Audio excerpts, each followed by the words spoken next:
What are some of the key things that you think filmmakers need to do in order to shift to having a more business-oriented mindset? Yeah, it's such a good question. And for context, you mentioned my book, Blockbuster. I'm Yeah. really inordinately proud of this book because the title is called Blockbuster, and the framework I walk people through is the 5-part movie framework. And so it's just very on brand. And I love how that played out.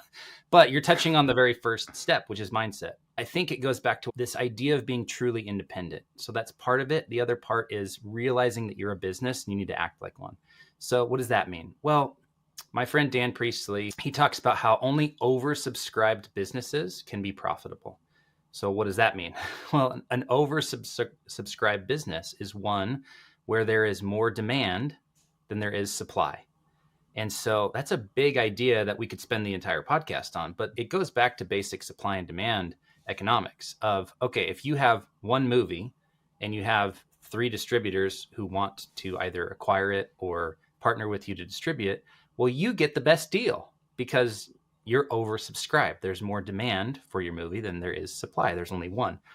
But where most filmmakers find themselves is on the opposite side of that equation, going, well, I have more supply than there is demand. Even if you only have one film, you're taking it to a dozen festivals and hoping that there's somebody there, hoping they're a member or a part of a distribution or sales company, hoping they liked your movie, hoping they want to make you an offer, and hoping that that offer is more than what you spent on the movie.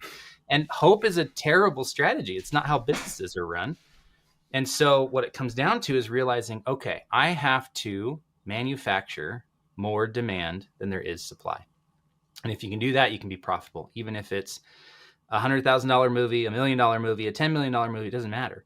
If you have more tickets available than there is demand, it's really hard to be profitable. We had 2 movies come out last year and we released on too many screens, in my opinion. We were on 400 screens, which as an indie filmmaker is amazing. I actually had 2 movies out on the same weekend. They overlapped by 1 weekend. So as an indie filmmaker, I had 2 movies out on screens across America and some in Canada.